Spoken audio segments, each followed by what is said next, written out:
Minasyaitonirrajim. Bismillahirrahmanirrahim. Alhamdulillahi rabbil alamin alladzi a'azzal islam wal muslimin bi jihadihim.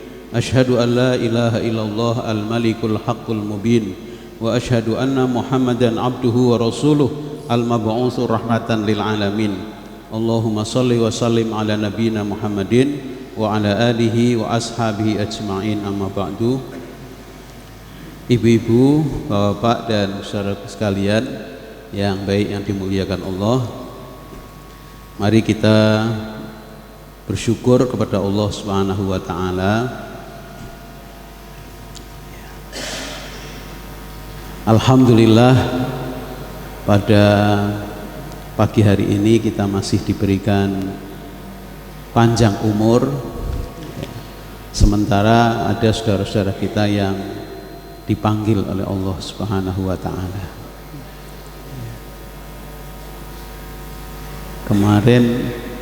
Hari kemarin itu di Stono Gang 2 itu ada 3 orang.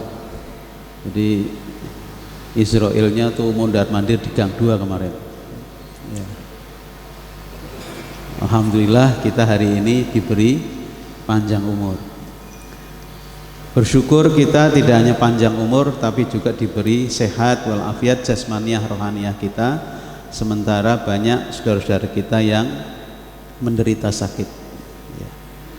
Ada yang sudah 1 bulan, ada yang baru 1 minggu, ada yang baru 1 hari, tapi alhamdulillah kita sehat walafiat. Bersyukur kita kepada Allah tidak hanya panjang umur, sehat walafiat, tapi pagi ini kita diberikan nikmat yang terbaik oleh Allah Subhanahu wa taala, yaitu bisa hadir di majelis yang mulia ini. Di majelis ini mudah-mudahan 2 hal kita dapatkan. 1, silaturahim, menyambung tali persaudaraan di antara kita ya. Maka perlu Bapak Ibu kalau duduk kanan kirinya, nanti kalau sudah selesai ya, kalau pengajian jangan ngobrol gitu. Kalau sudah selesai tanya, ibu tinggalnya di mana, namanya siapa, kenalan gitu. Barangkali belum kenal gitu. Namanya itu silaturahim, seperti itu, menyambung tali silaturahim. Kemudian yang kedua, silatul ilmi ya, menyambung ilmu. Bapak Ibu ilmunya sudah punya, sudah banyak, hari ini pagi ini disambung lagi biar tambah banyak. Mudah-mudahan dengan terus bertambahnya ilmu akan menyuburkan iman takwa kita kepada Allah Subhanahu wa taala. Nah Bapak Ibu, yang kedua, mari kita selalu bersolawat kepada Nabi kita Muhammad sallallahu alaihi wasallam. Allahumma sholli ala Muhammad wa ala ali Muhammad. Mudah-mudahan kita menjadi pengikut Rasulullah yang setia, yang istiqomah, yang dari hari ke hari semakin mencintai Rasulullah sallallahu alaihi wasallam dengan cara menghidup-hidupkan sunnah-sunnah Rasulullah dalam kehidupan kita sehari-hari. Bapak Ibu yang baik yang dimuliakan Allah, pada pagi hari ini saya memilih tema tingkat keberagamaan seseorang ya. Jadi kita nanti dengan tema ini akan bisa melihat diri kita masing-masing, tingkat keberagamaan kita itu sudah sampai mana gitu. Ada 3 tingkat nanti, ada 3 tingkat ya. Nah, hidup manusia Bapak Ibu sekalian itu dikelilingi kertas ya. Maksudnya Pak, 1, kertas ijazah. Ini kita cari terus ini ijazah dari SD, SMP sampai doktor ya, sampai doktor dicari ini. Surat nikah surat nikah juga kertas gitu ya. Kemudian surat tanah, sertifikat tanah, surat kendaraan. Mohon maaf nih biar saya enak, saya dulu ini sebentar. Lupa.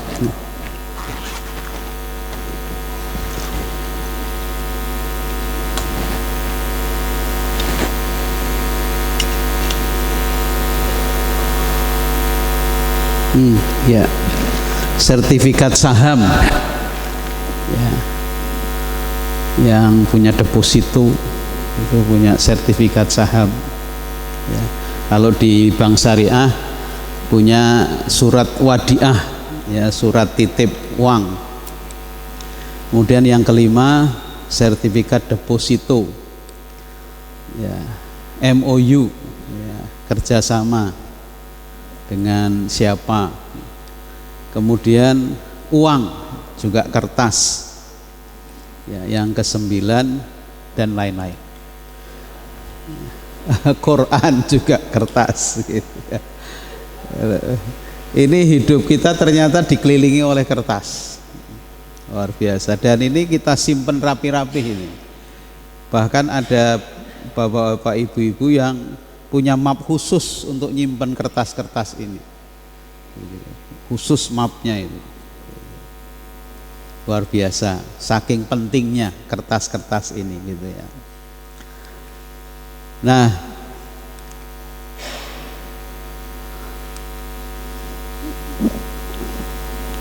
untuk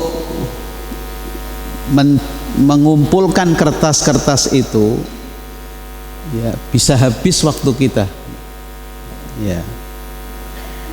Ya. Kemudian kalau sudah dapat ya bahagia, alhamdulillah gitu. Sudah dapat sertifikat tanah, alhamdulillah. Sudah punya ijazah S2 gitu, Masya Allah, bahagia sekali. Bahkan mungkin setiap dapatnya dengan sujud syukur ya. Kemudian yang tidak mendapatkan bagaimana? Sedih ya, sedih tidak mendapatkan atau sedih jika kehilangan. Tapi ketahuilah Bapak Ibu, ada satu surat yang tidak akan Bapak Ibu ketemu dengan surat itu ya.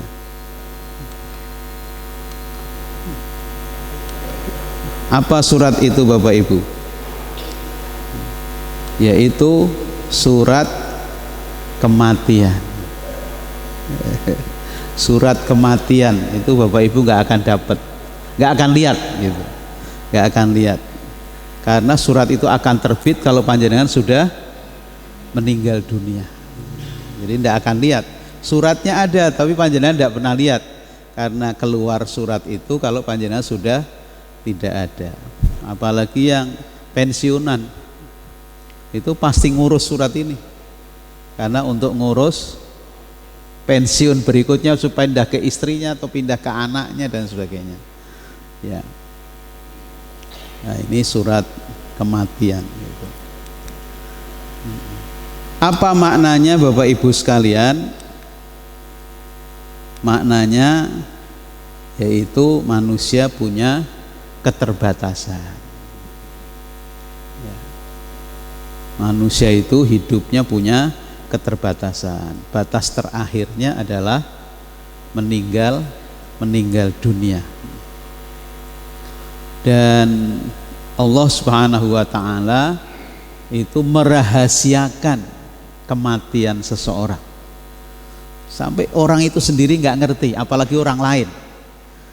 Orangnya dia sendiri itu nggak ngerti kapan saya akan mati.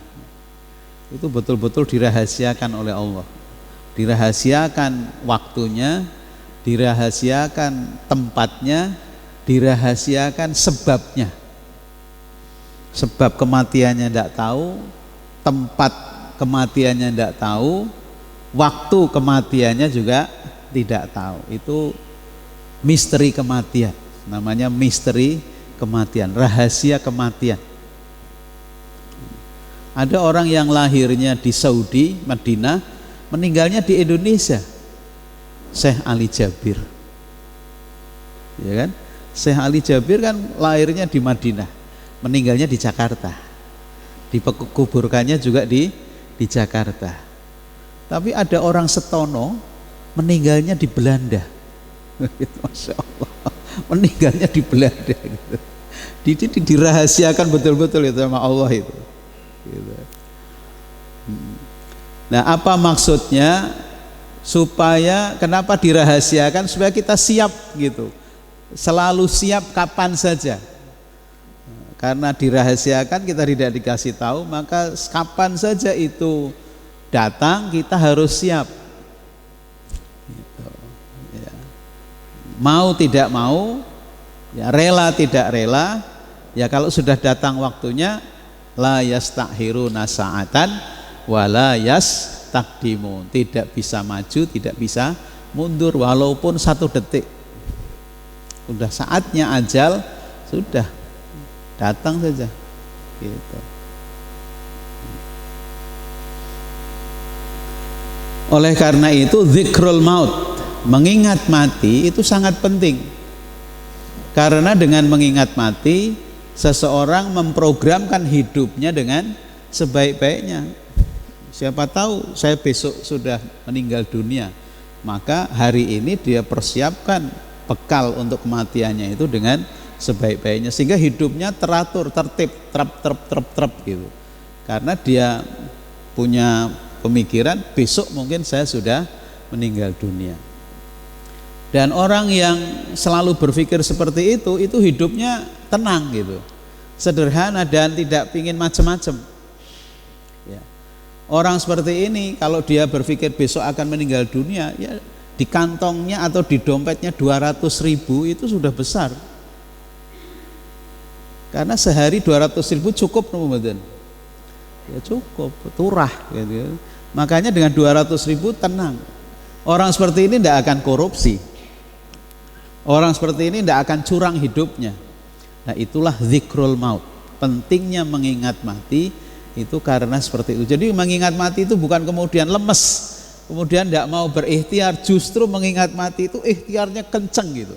Ikhtiarnya kenceng untuk mempersiapkan kematiannya itu. Nah, karena itu akhir dari kehidupannya.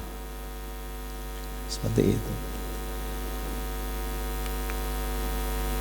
Kemudian makna yang kedua, manusia itu sangat lemah. Ya, sangat lemah. Gitu. Apa bisa jadi kuat? Manusia itu apa bisa jadi kuat? Ya, bisa, Bapak Ibu sekalian, bisa. Kalau ditolong sama Allah Subhanahu wa ta'ala. Jadi manusia itu dhaif, ya, diciptakan oleh Allah dalam keadaan dhaif, tapi manusia bisa menjadi manusia yang kuat kalau ditolong sama Allah Subhanahu wa ta'ala. Nah, supaya ditolong oleh Allah Subhanahu wa ta'ala, maka konsekuensinya harus ikut aturan-aturan Allah Subhanahu wa ta'ala, atau dalam istilah agama itu beragama dengan baik. Nah, jadi nasrullah, pertolongan Allah itu sangat kita perlukan supaya kita menjadi manusia yang kuat hidup di dunia ini. Ya. Kalau kita mengandalkan kecerdasan kita, sampai seberapa sih kecerdasan kita? Kalau kita mengandalkan kekuatan fisik kita, seberapa kuat sih fisik kita gitu? Maka tidak akan mampu menghadapi kehidupan dengan mengandalkan pikiran kita, mengandalkan fisik, kekuatan fisik kita, kekuatan apa saja di dunia ini tidak akan mampu untuk mengarungi kehidupan ini.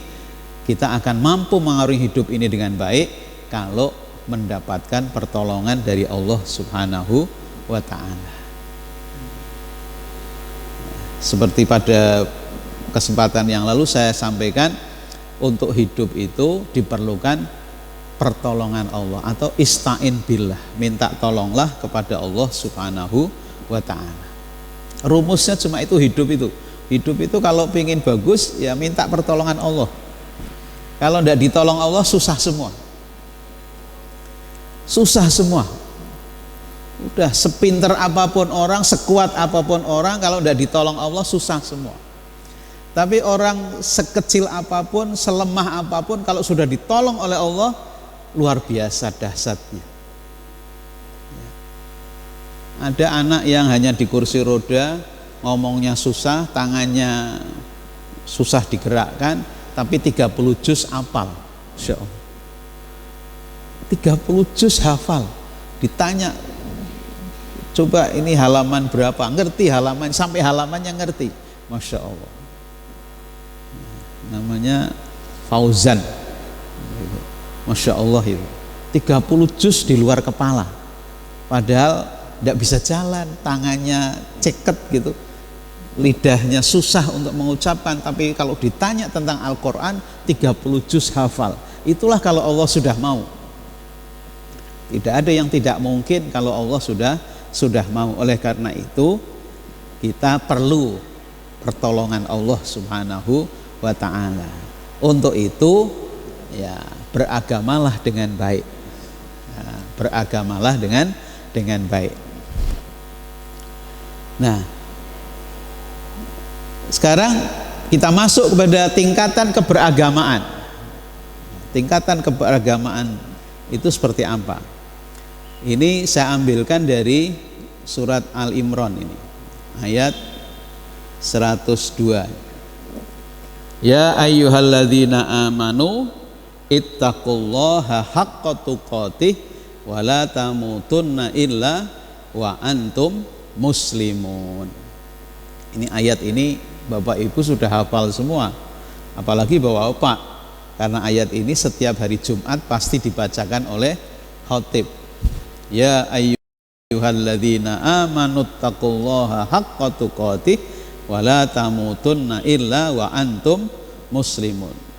Ya ayyuhalladzina amanu, wahai orang-orang yang beriman, ittaqullah, bertakwalah kepada Allah, haqqa tuqatih, dengan sebenar-benarnya takwa, tidak setengah-setengah, tapi sebenar-benarnya takwa.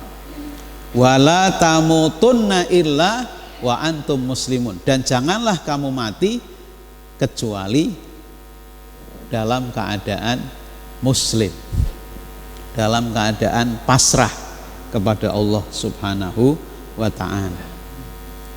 Nah, dari ayat ini Bapak Ibu, tingkatan keberagamaan seseorang itu dimulai dari satu, beriman. Ini beriman.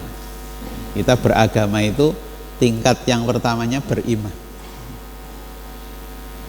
Yang kedua, bertakwa. Yang ketiga, mati dalam kondisi muslim atau pasrah.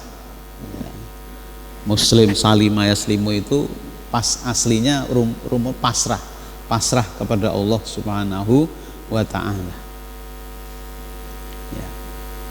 Apa itu beriman? Ya. Beriman itu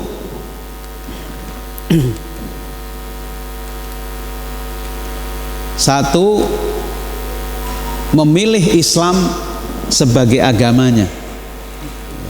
Ini saya permudah, bukan saya ambil dari definisi, tapi dari hakikat.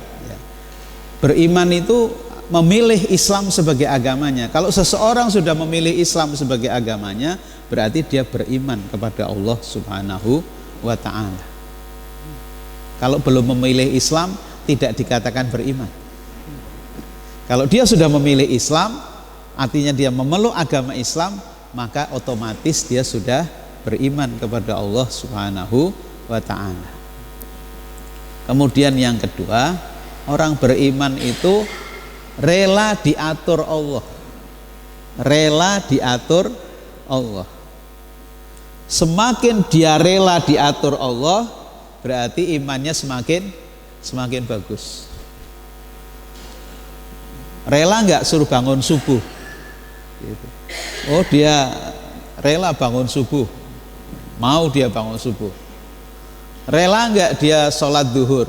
Oh, rela juga. Ya, rela enggak dia berpuasa di bulan suci Ramadan? Rela enggak dia berzakat? Rela enggak dia berbakti kepada kedua orang tua? Apa saja yang diperintahkan Allah, dia rela gitu. Kalau sudah rela, nah itulah berarti imannya bagus. Semakin dia rela kepada Allah, diatur oleh Allah, imannya semakin bagus. Tapi semakin dia membangkang, tidak rela diatur Allah, berarti imannya melorot begitu. Nah, kemudian yang ketiga, menjadikan Nabi Muhammad sebagai idola dalam kehidupannya. Ini orang beriman itu yang ketiga, menjadikan Nabi Muhammad sebagai idola dalam kehidupannya. Jadi kalau bahasa Pekalongan ini sitik-sitik Rasulullah. Sitik-sitik Rasulullah. Mau kerja Rasulullah gimana sih cara kerjanya? Kalau mencari rizki gimana Rasulullah? Mencari uang Rasulullah itu gimana? Kalau membuat rumah, Rasulullah membuat rumah gimana? Rasulullah punya rumah. Kalau berkeluarga, Rasulullah berkeluarganya gimana? Kalau bisnis, cara bisnis Rasulullah gimana? Pokoknya sidik-sidik Rasulullah gitu. Sedikit-sedikit Rasulullah gimana gitu. Nah, ini idola.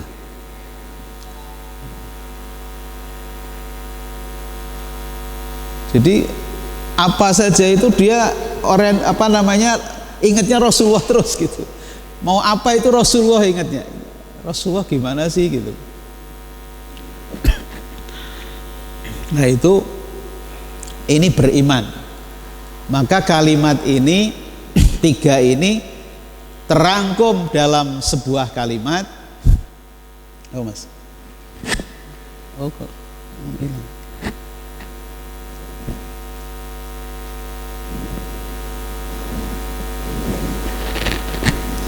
Yaitu raditu billahi robba wa bil islami dina wa bi muhammadin nabiyan wa rasulah. Nah, itu orang beriman itu. Raditu billahi robba, aku rela Islam menjadi agamaku. Raditu billahi robba, aku rela Allah menjadi Tuhanku. Wabil islami dina, Islam menjadi agamaku. Wabi muhammadin nabiyan wa rasulah, dan Muhammad menjadi nabi dan rasulku. Nah, itu beriman. Gak bisa.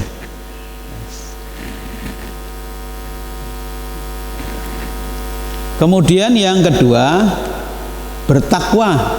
Ya. Bertakwa itu apa? Bertakwa itu membuktikan iman dengan amal soleh. Jadi kalau kita sudah beriman itu perlu dibuktikan. Bukti beriman itu apa? Beramal soleh, beramal yang baik.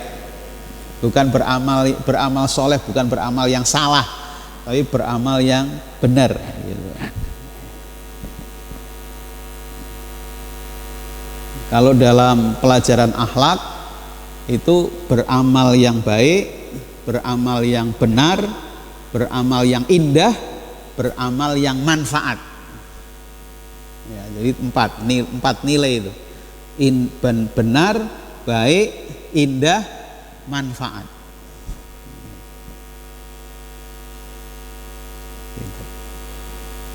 Ukurannya itu tidak hanya baik benar saja, tapi ada indah dan manfaat. Kalau etika, pelajaran etika atau di barat ya, di negara barat, atau moral itu hanya dua saja, benar salah.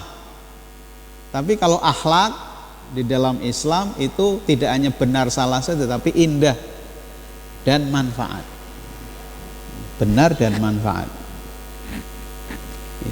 Nah, ini takwa, membuktikan iman dengan amal soleh. Semakin dia banyak beramal soleh, berarti dia semakin bertakwa kepada Allah Subhanahu wa taala. Nah, takwa itu menjalankan perintah-perintah Allah dan meninggalkan larangan-larangan Allah Subhanahu wa taala.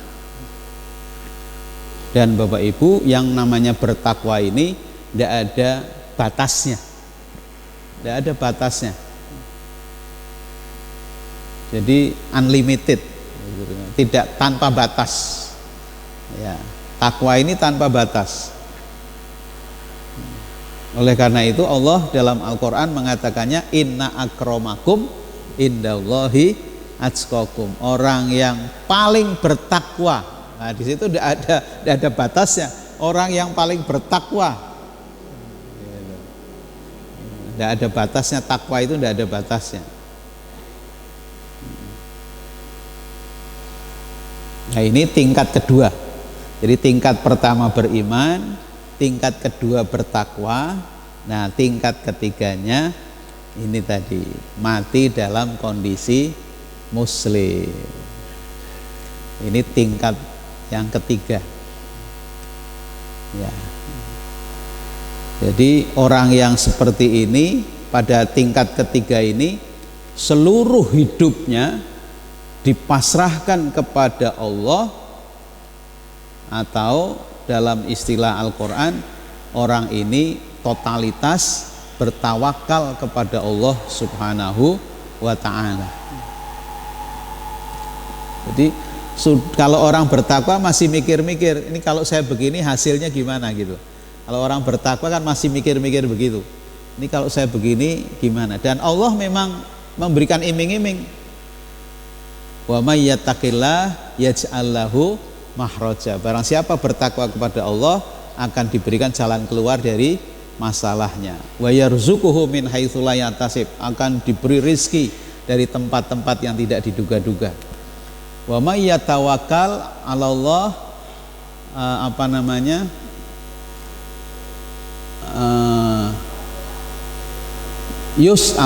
wa may yatawakkal 'ala Allah fa huwa hasbuh.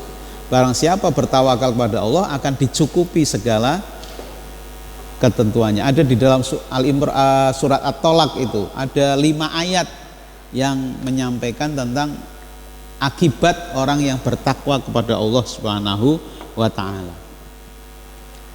Itu seperti itu. Tapi kalau sudah pasrah itu sudah tidak dulu, tak minimis dulu.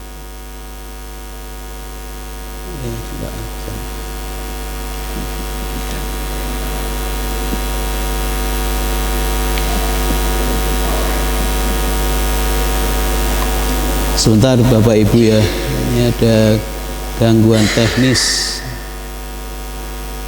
Mudah-mudahan bisa.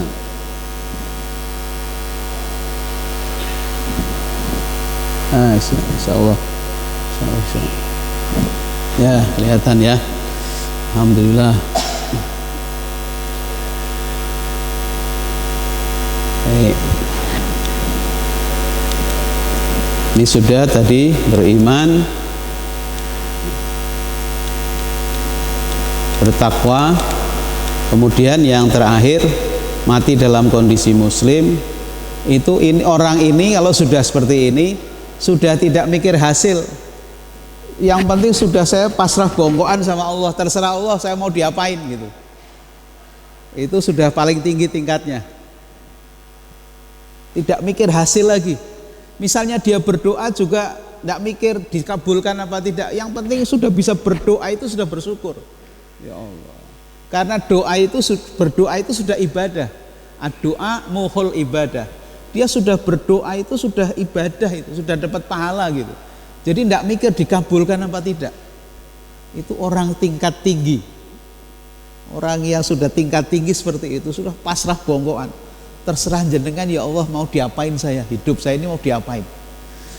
Gitu. Mau duitnya banyak, mau duitnya sedikit tidak penting gitu. Yang penting jenengan menerima saya dengan baik. Wah, ini tingkat tertinggi Pak, Bapak Ibu. Nah, panjenengan berada di sebelah mana? 1, 2, 3.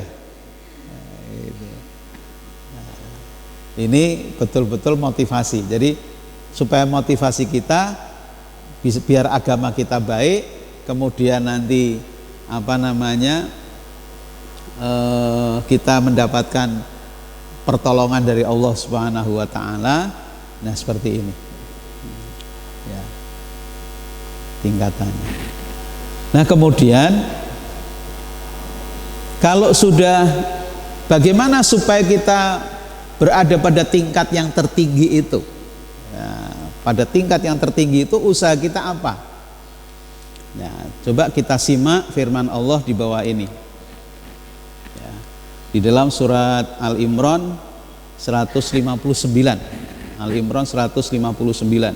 Fa idza azamta fatawakkal 'alallah innallaha yuhibbul mutawakkilin. Ya. Kemudian apabila kamu telah membulatkan tekad, ya, membulatkan tekad untuk melakukan sesuatu, ya, menjadi orang-orang yang bertawakal kepada Allah, maka itu kata Allah, Allah paling suka, cinta, ya, yuhibbu, cinta kepada orang-orang yang bertawakal kepada Allah. Jadi Allah cinta kepada orang-orang yang bertawakal. Nah, kalau sudah cinta ya sudah, apa saja diberikan. Kalau orang sudah cinta itu diberikan semua, Pak. Demikian juga kalau Allah sudah cinta kepada kita, ya sudah, diberikan yang terbaik kepada kita oleh Allah Subhanahu wa ta'ala. Nah, kemudian bagaimana cara bertawakal itu? Ya. Yang pertama, maksimal dalam ikhtiar. Nah, jadi maksimal dalam ikhtiar. Jadi orang pasrah itu bukan kemudian diem. Diem itu bukan pasrah. Orang yang pasrah kepada Allah itu justru ikhtiarnya maksimal. Ikhtiarnya maksimal. Ya. Ini ada kisah di zaman Rasulullah, ada nama sahabat namanya Sa'ad bin Mu'ad. Sa'ad bin Mu'ad. Ya. Dia kerjanya pemecah batu, ya, yang tangannya itu karena setiap hari mecah batu besar-besar, bawa kampak besar, itu sampai pada bengkak gitu. Tangannya itu pada bengkak. Luar biasa. Kalau tidak hanya sekedar keras ngapal gitu, tapi sampai bengkak-bengkak. Setiap hari dia kerjanya seperti itu. Kemudian waktu ketemu Rasul, ditanya sama Rasulullah, wahai Sa'ad, kenapa tanganmu seperti itu, bengkak-bengkak seperti itu? Kemudian beliau menjawab, ya Rasulullah, pekerjaan saya mecahi batu. Kalau sudah jadi split, batu-batu kecil, kami jual ke orang kota dan hasilnya untuk nafkah keluarga, nafkah diri dan keluarga. Jadi usaha mencari yang halal, usaha mencari yang halal, dia sampai segitunya. Terus kemudian reaksi Rasulullah apa? Tangannya saat itu diajak salaman, kemudian dicium sama Rasulullah. Dicium tangannya itu, dicium sama Rasulullah, sambil Rasulullah mengatakan, tangan seperti inilah yang menjadikan kamu masuk surga. Tangan seperti inilah yang menjadikan kamu masuk surga.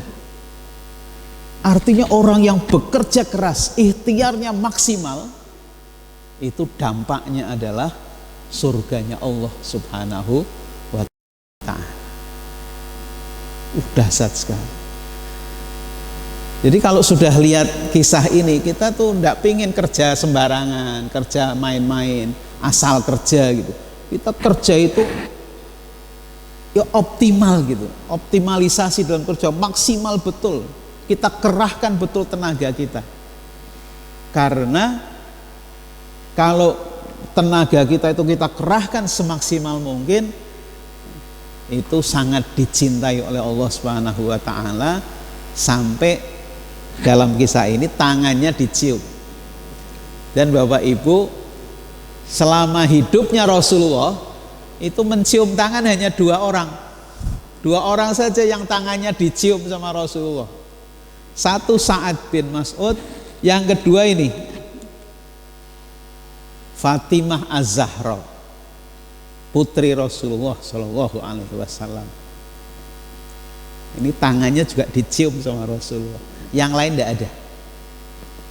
Selama Rasulullah hidup, orang lain yang tangannya dicium sama Rasul hanya 2 orang ini. Fatimah Az-Zahra. Kenapa Fatimah Az-Zahra dicium tangannya sama Rasulullah? Karena tangannya itu keras. Karena setiap hari menumbuk gandum. Menumbuk gandum. Jadi orang sana kan makannya gandum. Kalau tidak kurma, gandum. Gandum itu bijian, biji-biji itu kalau mau dimasak itu harus ditumbuk dulu, dijadikan tepung. Nah, ini Fatimah Az-Zahra itu numbuk tepung sendiri. Suaminya berdakwah, Ali bin Abi Thalib, jarang di rumah. Beliaulah yang ngurus rumah tangganya, termasuk menumbuk gandum ini. Maka inilah tangan yang dicium. Kalau ibu-ibu yang modern ini, karena duitnya banyak, jadi punya pembantu, kan gitu ya, punya pembantu. Jadi tangannya halus, karena punya pembantu kan tangannya halus, gitu, ya Bu ya.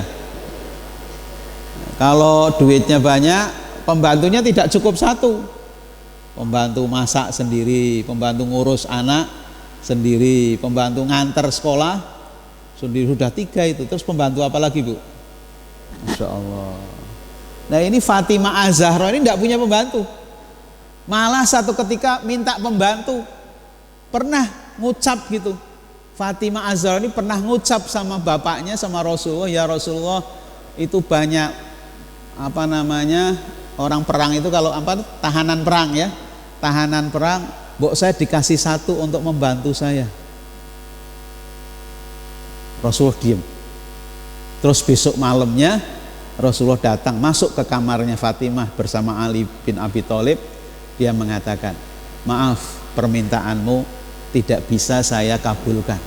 Minta pembantu itu tidak dikabulkan sama Rasulullah. Amalkan saja. Baca subhanallah 33 kali, alhamdulillah 33 kali, Allahu Akbar 33 kali. Setiap mau tidur suruh zikir itu. Subhanallah 33 kali, alhamdulillah 33 kali, Allahu Akbar 33 kali. Oleh karena itu disebut zikir Fatimah. Jadi zikir Fatimah itu subhanallah 33 kali, alhamdulillah 33 kali, Allahu Akbar 33 kali. Jadi ibu-ibu, bapak-bapak sekalian, kalau mau tidur dilengkapi dengan zikir Fatimah. Itu sunnah Rasulullah dan dilakukan oleh Ali bin Abi Thalib dan Fatimah. Sejak itu Fatimah tidak pernah minta pembantu lagi. Ringan gitu, pekerjaannya itu jadi ringan gitu. Walaupun sebenarnya berat, sampai tangannya keras. Nah, ini Bapak Ibu, orang kalau ingin sampai tingkat tertinggi tadi, itu ikhtiarnya maksimal. Insyaallah ya. Nah, kemudian yang kedua, bersyukur jika ikhtiarnya berhasil. Ya, orang bertawakal itu bersyukur kalau ikhtiarnya berhasil. Apa bersyukur seperti apa? Bersyukur, yakin semua nikmat berasal dari Allah. Ini bukan karena kerja keras saya, bukan, karena ini dari Allah Subhanahu wa ta'ala. Sekalipun kita bekerja keras, kalau Allah tidak memberi, tidak akan dapat. Yakin betul. Jadi bukan ini hasil ikhtiar saya, ini hasil kerja saya, ini hasil usaha saya, tidak begitu. Orang yang bersyukur itu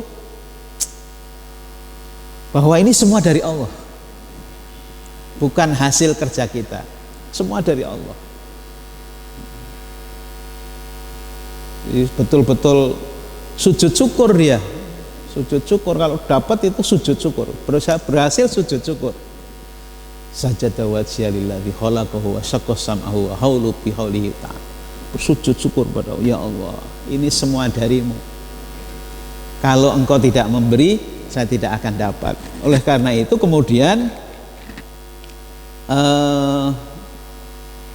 yang kedua, ya, yang ada itu hanya semuanya titipan dari Allah Subhanahu wa ta'ala, untuk kita manfaatkan sebaik-baiknya untuk mendekatkan diri kepada Allah Subhanahu wa ta'ala, yang suatu ketika akan diambil oleh Allah Subhanahu wa ta'ala kala titipan. Orang yang hidupnya merasa semuanya titipan, tenang Pak, Bapak Ibu, semua titipan Allah itu hidupnya tenang. Tapi kalau semua ini milik saya, ini milik saya, ini harta saya, ini sertifikat, itu hidupnya tidak tenang. Tapi kalau semuanya titipan Allah, itu tenang sekali hidupnya.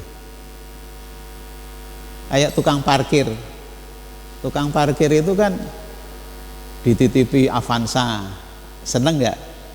Nah, dititipi Alphard, nah, dititipi apalagi Pak, Pajero, senang gitu kan. Pada saat diambil satu-satu, Alphardnya diambil, seneng nama badan, tambah seneng karena dapat duit. Tambah seneng kan, waktu dititipi seneng gitu, waktu diambil tambah seneng karena dapat duit. Masa nitipkan Alphard bayarnya 2.000 kan tidak mungkin. Alphard harganya 1,5 miliar gitu, ini masa bayarnya 2.000 kan nggak malu. Pajero gitu, apalagi yang mobil-mobil bagus itu. Nah itu tenang hidupnya tukang parkir itu, pada saat dititipi senang, pada saat diambil juga senang. Itu luar biasa sekali. Nah kita kalau merasa semua titipan Allah itu senang, tenang hidupnya. Itulah orang bersyukur kepada Allah Subhanahu wa ta'ala. Dan hidup ini Bapak Ibu mesti mengalami sesuatu, mendapat sesuatu, memperoleh sesuatu, dan itulah yang harus disyukuri. Jadi kalau tidak disyukuri itu, Masya Allah, keliru sekali, ya, bukan tingkat tertinggi. Kemudian yang ketiga, sabar jika ikhtiarnya belum berhasil. Jika ikhtiar yang dilakukan belum berhasil, menyikapinya dengan sabar. Sabar itu apa? Sabar seperti sabarnya Nabi Ayub. Nabi Ayub. Nabi Ayub itu nabi yang apa? Yang diberi penyakit sama Allah Subhanahu wa ta'ala, sampai bau busuk. Karena baunya busuk sekali sampai diusir sama masyarakat untuk pergi. Yang menemani hanya istrinya saja. Setelah itu istrinya jengkel juga sama Nabi Ayub. Istrinya mengatakan, wahai Ayub, engkau kan nabi, doamu mustajab. Mbok dongo karo Gusti Allah mek waras. Itu suaminya minta begitu. Kemudian Nabi Ayub jawabnya apa? Wahai istriku, saya sudah sehat 75 tahun dan saya baru dikasih sakit 15 tahun, belum imbang, malu saya. Malu saya minta sehat. Sudah dikasih sehat 75 tahun baru dikasih sakit 15 tahun, masa minta sehat katanya. Malu. Istrinya jengkel. Kondo ngopek wegah. Pergi kemudian. Istrinya ini pergi. Insyaallah. Sudah, saya tidak mau menemani kamu pergi. Ya sudah, pergi. Tapi nanti kalau kamu kembali lagi ke saya cambuk kamu dengan 100 kali cambukan. Tapi kemudian Nabi Ayub disembuhkan oleh Allah. Nah, istrinya balik lagi. Istrinya balik lagi minta bareng lagi. Karena Nabi Ayub itu nabi, sudah janji akan mencambuk istrinya, ya tetap dilaksanakan.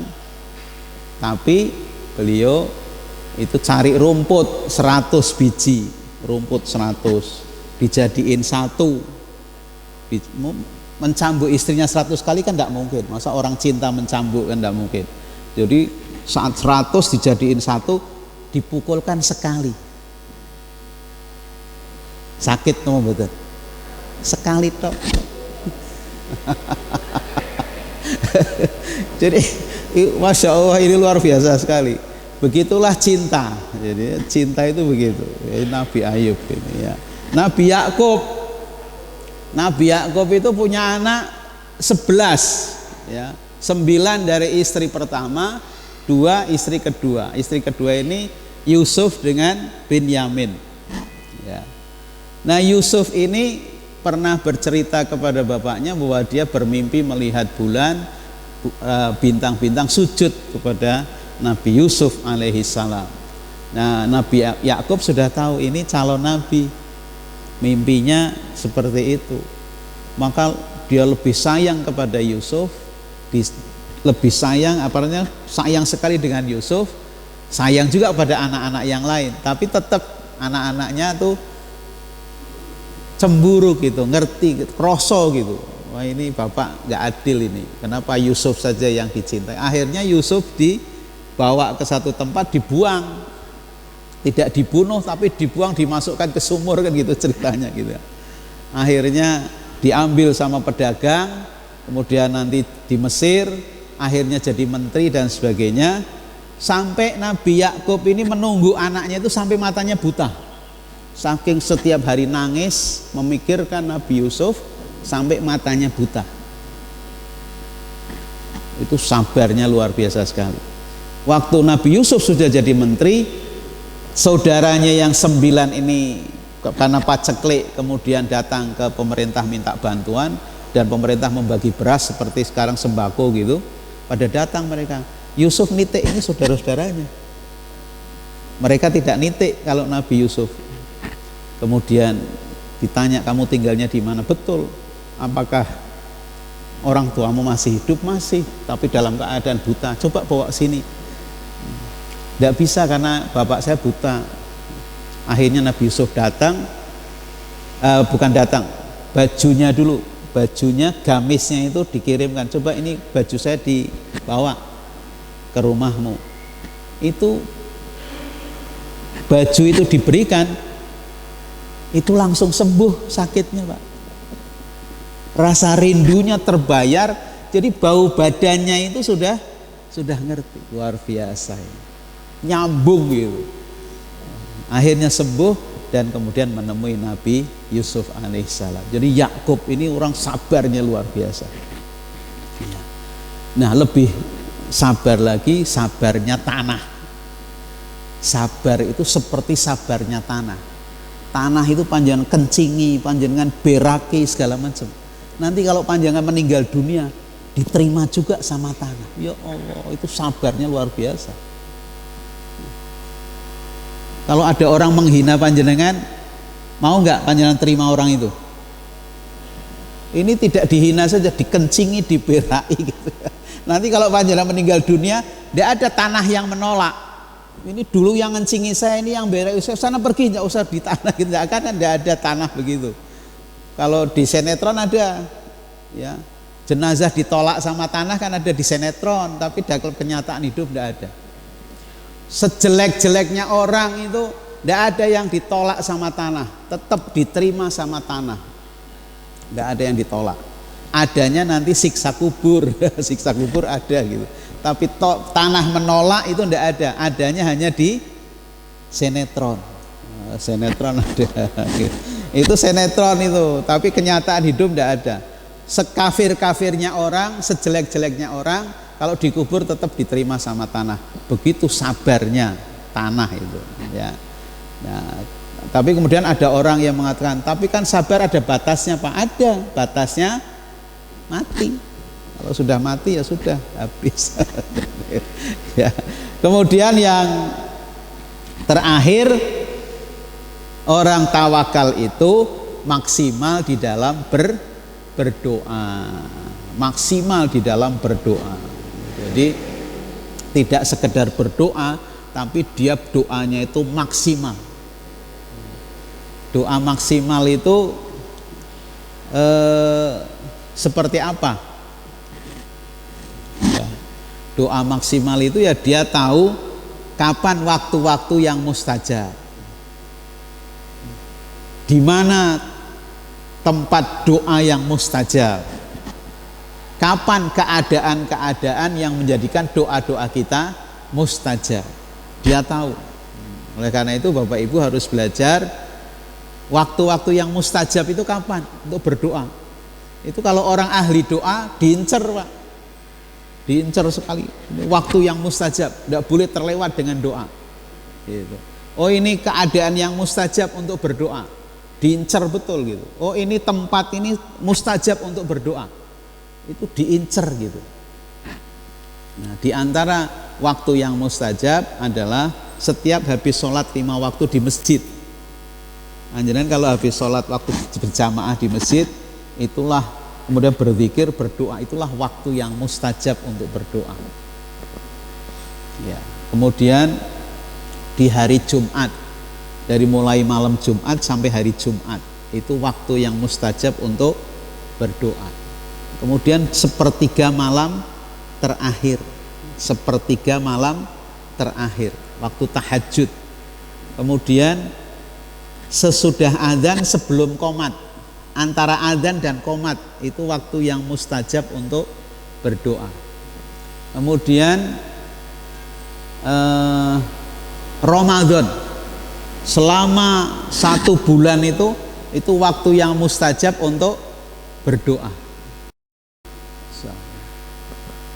Itu diantara waktu-waktu mustajab. Ada tempat yang mustajab.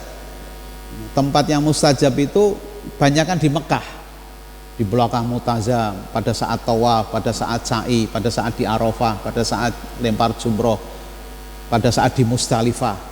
Kalau di Madinah cuma 1 di Raudhah.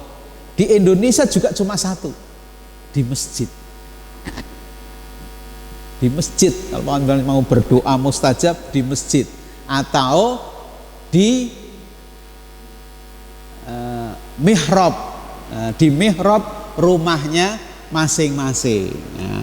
Mihrab seperti Nabi Zakaria berdoa di mihrabnya, di mihrab rumahnya. Jadi mihrab itu apa? 1 tempat di rumah yang khusus untuk ibadah kepada Allah, tidak untuk terima tamu, tidak untuk makan, tidak untuk tidur. Ya, hanya untuk ibadah, sholat, baca Quran, berzikir di situ. Khusus tempat itu namanya mihrab. Nah, di rumah itu, bikin rumah kita seperti itu ada mihrabnya. Nah, itu disitulah tempat yang mustajab untuk berdoa kepada Allah Subhanahu wa Ta'ala. Keadaan yang mustajab, kalau sebenarnya panjenengan sudah puasa, panjenengan sedang puasa itu sangat mustajab keadaan itu. Panjenengan sedang bepergian jauh keluar kota, itu mustajab doanya. Jadi kalau panjenengan pergi jauh, doakan anak, doakan saudara-saudara kita yang tinggal di rumah, itu karena doanya mustajab. Doa pada saat hujan lebat, keadaan hujan lebat itu doa mustajab. Keadaan perang antara 2 kekuatan itu juga mustajab. Ya. Pada saat sakit, panjenengan kalau sakit itu doanya mustajab. Tapi biasanya kebalikan. Yang sakit minta didoakan sama yang sehat. Padahal yang sakit itu doanya sangat mustajab.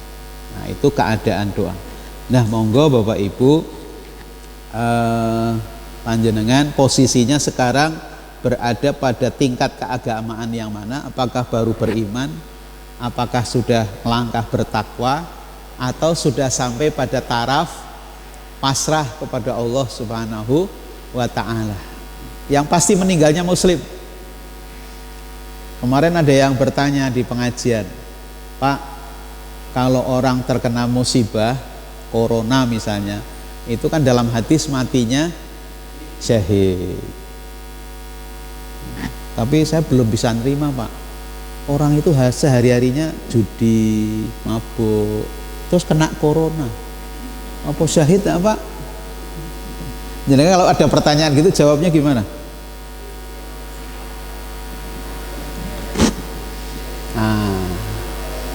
Mati syahid itu minimal beriman. Minimal beriman, Pak. Kalau dia beriman, kena corona, insya Allah syahid. Lah tukang judi, Pak, pada saat dia kena corona 3 hari, hari kedua dia bertaubat, nangis kepada Allah, dan doanya diampuni sama Allah, taubat diampuni sama Allah, hari ketiga meninggal dunia, syahid. Karena seluruh dosanya sudah diampuni. Pada saat dia sakit, dia bertaubat kepada Allah Subhanahu wa ta'ala. Oleh karena itu Bapak Ibu, kita tidak boleh menghina orang yang maksiat, menjauhi orang yang maksiat, itu tidak boleh. Merendahkan orang yang tukang maksiat tidak boleh. Justru kita doakan, kita dekati, kita bimbing supaya mereka mendapat hidayah dari Allah dan bertaubat kepada Allah Subhanahu wa ta'ala. Manusia itu bisa berubah. Yang sekarang jahat bisa jadi besok menjadi baik, tapi yang sekarang baik bisa jadi besok menjadi jahat. Bisa berubah manusia itu. Oleh karena itu syarat syahid itu 1 sebenarnya, dan 2 tadi, kena musibah, musibah lelep, musibah kena kebakaran, musibah kena apalah gitu. Yang penting beriman kepada Allah, itu insya Allah matinya syahid. Karena bisa jadi seperti itu. Seperti Fir'aun pada saat dia tenggelam di Laut Merah, ya, sudah saatnya nazak gitu, dia mengatakan, saya mengakui Tuhannya Musa. Wis ra kanggo, kata Allah, wis ra kanggo, wis pak mati pak tobat kanggo. Tapi kalau sebelum nazak dia bertaubat kepada Allah, nah diterima sama Allah. Jadi syaratnya sebelum nazak, orang mau dicabut nyawanya kan dari kaki dulu, kemudian naik ke atas, akhirnya leher keluar ruhnya gitu. Pada saat sudah dicabut seperti itu, sudah tidak diterima tobatnya. Tapi sebelum nazak, ada kemungkinan dia bertaubat dan tobatnya diterima oleh Allah Subhanahu wa ta'ala. Nah itu seperti itu. Nah demikian Bapak Ibu yang bisa saya sampaikan, mudah-mudahan bisa dipahami. Dan mudah-mudahan kita semua diberikan kekuatan untuk bisa mengamalkannya dalam kehidupan kita sehari-hari. Terima kasih atas perhatiannya, karena waktunya sudah habis ya. Tadi mulainya jam 6:15, ini sudah jam 7:15. Terima kasih sekali lagi atas perhatiannya. Mohon maaf kalau ada kekurangannya. Mari kita tutup dengan doa kafaratul majlis. Subhanakallahumma wa bihamdika asyhadu alla ilaha illa anta astaghfiruka wa atubu ilaik. Assalamualaikum warahmatullahi wabarakatuh.